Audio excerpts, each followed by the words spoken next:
A sloppy win for the Missouri Tigers, but no apologies here. In fact, I thought this was a real positive sign on at least a couple levels for Missouri.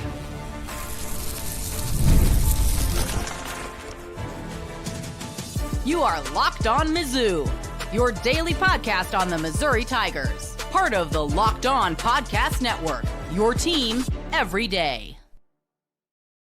Hey, all you true sons and daughters, I'm John Miller, your Mizzou mafioso and the central scrutinizer of Missouri Tigers football and basketball. Going to do a live edition of Locked On Mizzou today, so if you're joining me here this morning on Sunday, be sure to hit me with some comments if you would like, and I'll try to answer some of them for you as this live edition of Locked On Mizzou goes along here. But you know what? Even after a near record-breaking day for Ahmad Hardy, it seemed like some fans still wanted the running back to get more carries. Also, I got to say, after yesterday, a much better game for Matt Zollers. I think the 2026 quarterback room is still very much unsettled. But as I said there in the tease, definitely a sloppy game for Missouri yesterday. A whole bunch of defensive penalties definitely hamstrung the Tigers at times yesterday. But ultimately, I thought this was a great win for the Tigers. Obviously, a great win for the seniors. I thought pretty cathartic after the last couple of weeks for Missouri. And, of course, after getting unofficially eliminated, let's say, from college football playoff contention, well, a lot of people thought Missouri had every reason in the world to pack it in for the rest of the season. But you know what? This is Mizzou. This is who Missouri is under Eli Drinkwitz. The Tigers are not a pack-it-in type of program. In fact, I've never seen Missouri fold under Eli Drinkwitz. The Tigers, as Eli famously said before the Kentucky game a couple years ago, Missouri is always about that action. They really are, and I'm truly proud of that. As a Missouri fan, I mean, yes, I'd be proud of banners as much as anything, championships. But I'll tell you that, short of that, just a team that fights every single week for the black and gold, for those guys in the locker room next to them, most importantly, for us, the fans. How can you not be proud of that? How can you not be proud of these seniors? I thought this was a culture type of win for Missouri, and obviously that's a great sign for the culture that Eli Drinkwitz has built. You know what? If I'm going to read a little bit too much into this, I just don't see how you can leave this if you're Eli Drinkwitz. This type of culture is not an easy thing to establish whatsoever. And even if Eli Drinkwitz can do it somewhere else again, well, certainly that's going to take some time. And I'll say this, the players on every football team, they know and hear a lot. You don't think they hear rumors. You don't think they have sources, that kind of thing. Well, I saw zero signs that the players were thinking their coach was out the door yesterday. Does that mean I'm guaranteeing anything as far as Drinkwitz's future? Absolutely not. I'm just choosing to take this as a good sign, at least for now. Now, there are people who are taking other things as negative signs as well, so I'll certainly point that out. Mizzou Mike, one of my buddies and longtime listeners, said, Tom Hart, a Mizzou alum, by the way, was on the call yesterday, noted that Eli Drinkwitz is not pleased with the lack of support from Fortune 500 companies in Missouri. Mike goes on to say, not a good sign. Well, or it could be angling is the way I'm choosing to look at this. And yes, I am choosing to look at the positive angle here as a Missouri fan. There is no doubt about that. I suppose I am biased toward the positive, just like some seem to be looking for negative spin. I just think it's all going to look, regardless of what happens here, these little hints we're trying to get from Eli Drinkwitz and other places, it's all going to look pretty obvious in retrospect in a few weeks. Whenever Missouri's regular season ends here after the Arkansas game, I think you're going to have some type of resolution one way or the other. This thing is not going to drag on forever. And I fully expect Eli Drinkwitz is going to return to Missouri. That's just where I am on the thing. And by the way, I guess I should mention Ahmad Hardy now, right? We're 5 minutes into the show. The guy rushes for 300 yards. Maybe you should bring him up, John. What do you think about that? Well, the second best rushing day in Missouri history for Ahmad Hardy, of course, after Devin West in 98, his big game against the Kansas Jayhawks. I believe it was 98, right? Or was it 96? 96, 98? Somebody correct me in the comments. I'm sure you will. But regardless, the point is 300 yards for Hardy, 15 rushing touchdowns now on the season. So realistic, he could actually break Brad Smith's single-season rushing touchdown record of 18. And just what a tremendous performance by Hardy, of course. And, well, 23 carries. There were even some people who thought, what the hell, he should have probably had more than that. And maybe he would have broken the record under those circumstances. At one point in the second half, I believe Missouri did punt the ball a couple times in a row where Hardy did not touch the football. And I have to say, that is tough to defend when you really look at it on paper. And I will say, Matt Zollers, 8 for 15 in the ball game. He was definitely better than he was against Texas A&M. There's no question about that. Was he good enough to win the job for 2026? Well, I think it's pretty apparent we got a long way to go before we figure out who is the starter next season, especially you saw Bo Pribula warming up on the field today. I think there's a pretty good chance he plays at some point this season, especially including the bowl game. I'd say it's more likely than not that Bo plays. I was actually listening to the Georgia Tech Boston College ball game on the way to the stadium today, and they were actually mentioning that someone in that game, forgive me for not remembering the player's name off the top of my head, but they were describing essentially Bo Pribula's injury, a dislocated ankle that didn't have any other complications as far as broken bones or strained, torn ligaments, any of that kind of stuff. And the radio broadcast was pointing out, hey, this young man was playing a month later. So that is, I think, realistic for Pribula. I wouldn't necessarily expect him next week against Oklahoma or even to finish out the regular season against Arkansas. But if you're going to have me bet on the bowl game, I think that's probably a decent bet at this point for Bo Pribula. So to me, the 2026 quarterback room still very much up as a total guess at this point to me. I don't even know what Sam Horn is going to do at this point. I don't want to bet real hard on that one way or the other. So just a lot of different things to factor in if you're a Missouri fan, a lot of different variables. And, well, at least Eli Drinkwitz has options at the quarterback position. I will say that. And speaking of options, well, you know what?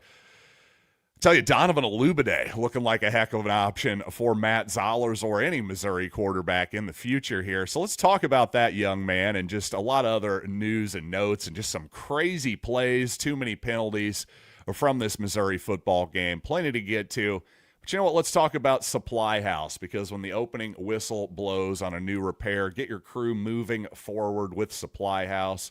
Order today and see parts on your doorstep tomorrow. More than 280,000 plumbing, HVAC, and electrical items from the most trusted brands in the biz. And if you need a part really fast, well, Supply House is the man. They have you next day delivery. Talk about a game changer. And hey, even if you have a hard to find part, 3D schematics, folks. That's going to save you hours where every detail matters. So join the free Trade Master program today and score serious perks like priority shipping, lower prices, and a dedicated support phone line.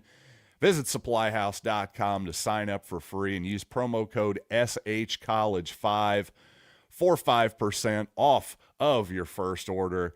That is supplyhouse.com. Real people, real service. And also, of course, the NBA is back, and there's no better place to get in on the action than FanDuel, the official sports betting partner of the NBA. Even if you miss the opening tip, FanDuel has you covered with live bets, and you can even combine your live bets into a same-game parlay for an even potentially bigger payout. And right now, FanDuel is giving new customers $300 in bonus bets when your first $5 bet wins. So head to FanDuel.com to sign up today and play your game with FanDuel, the official sports betting partner of the NBA. Well, we got a couple comments in here. Hey, Shane Matson, my golf guy, says our chances in Norman are still small, but having two quarterbacks to prepare for gives OU just one more variable to address. Well, that's something I had not thought about, Shane, and that's at least, there's something there. I'd agree with you. If I'm Oklahoma, though, I got to assume Matt Zollers is probably going to be your starting quarterback. Certainly not impossible. Perbula, before the game was actually upgraded to doubtful, and then after going through warmups was downgraded again to out. So that tells me that the staff at least thinks there's a shot that Perbula, I think, maybe could play even as soon as next week. Again, I'm going to bet on the bowl game. How in the world was Blake Shapen not checked for a head injury? Blows my mind.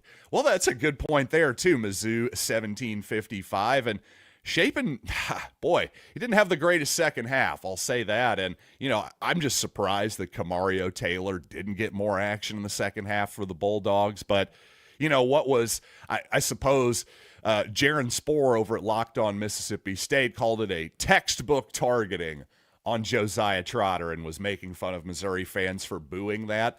I'll say I didn't get a great look at the instant replay, but it did seem like one of those spots where when you slide so incredibly late as a quarterback, I just don't know how you necessarily get the benefit of the doubt in those particular plays. It doesn't really seem fair to me. At a certain point as a defender, I don't know. I just don't know what Josiah Trotter, was necessarily supposed to do there. By the way, speaking of the seniors, just a tremendous day for Chris McClellan, a guy who maybe has been a little bit underrated during his time at Missouri, though not by me. I said he was the best player on Missouri's team during this past offseason. By the way, a guy who may be one of the best players on the team next year, Donovan Olugbode, once again just flashing his really, really special traits, in my opinion. I mean, a great throw by Matt Zollers on the touchdown, too, an even better catch by Olugbode. Looked like he kind of hauled it in initially with his left hand, brought it in with two at the very end, but just tremendous stuff for Missouri's first score. By the way, most 25-yard plus catches as a freshman, Jeremy Macklin. Of course, we know how great he is, the number retired on the wall. Jeremy Macklin with 10 in 2007. Marquise Johnson with 7 in 2023.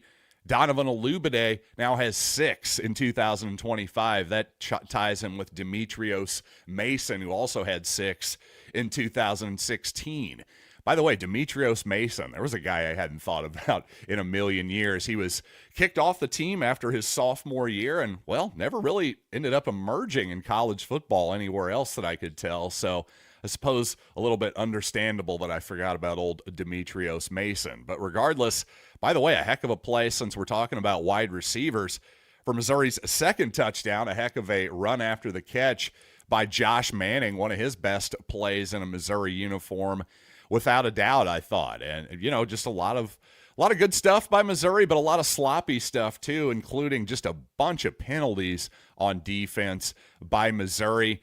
Boy, what a defensive score, by the way, by Missouri. A weird play where a ball's kind of tapped up in the air. Toriano Pride catches it and scores. You know what? I just thought that was great hustle by Pride because he came toward the football when he was really about 10 yards out of the play. I think a lot of people have just been like, well, looks like that guy's got him down the ground or broke up the play. No big deal. But I just thought tremendous hustle and awareness, by the way, by Toriano Pride on that play. And obviously he was totally rewarded for it. And another example of Missouri continuing to play hard in a game that on paper they didn't necessarily have a lot to play for. But I don't know. Tell that to people in the locker room. It sure looked like they were playing hard all day to me. And again, tremendous credit for Missouri there. And by the way, speaking of Pride, well, he took a missed field goal a long way. Could you even call that a missed field goal? I don't believe the Mississippi State kicker